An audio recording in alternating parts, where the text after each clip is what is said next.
कर्मों का फल समय के हिसाब से मिलता है और यह हमारे अच्छे या बुरे कर्मों पर निर्भर करता है।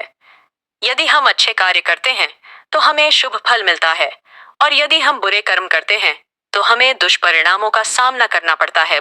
कर्मों का फल तुरंत नहीं मिलता, बल्कि यह समय के साथ जीवन के किसी न किसी मोड़ पर सामने आता है। कुछ लोग इसे भगवान या भाग्य से जोड़ते हैं, जबकि अन्य इसे प्राकृतिक न्याय के रूप में देखते हैं। इसलिए कर्मों का फल समय, परिस्थितियों और हमारे इरादों पर निर्भर करता है। कर्मों का फल पर आधारित एक कहानी सुनाती हूँ। एक गांव में एक वृद्ध आदमी और उसका जवान बेटा रहते थे। बेटे का नाम राजू था और वह बहुत आलसी था।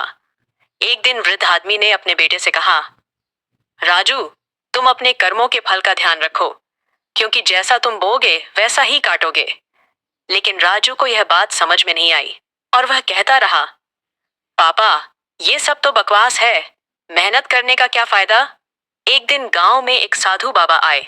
उन्होंने सबको भगवान के भक्ति के बारे में बताया और अच्छे कर्मों के महत्व को समझाया। राजू को उनके शब्द अच्छे लगे।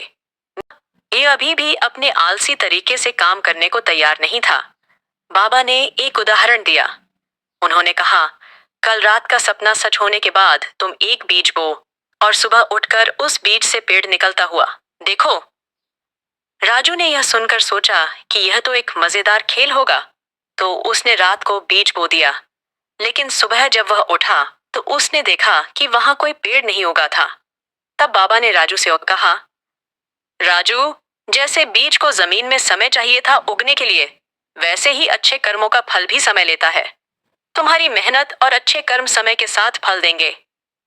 राजू ने तब समझा कि अगर वह मेहनत करेगा और अच्छे कर्म करेगा तो उसका फल उसे समय के साथ जरूर मिलेगा। कहानी का संदेश, जैसा बीज बोओगे वैसा फल पाओगे। आपको वीडियो अच्छी लगी हो तो एक लाइक और चैनल को सब्सक्राइब करना ना भूले।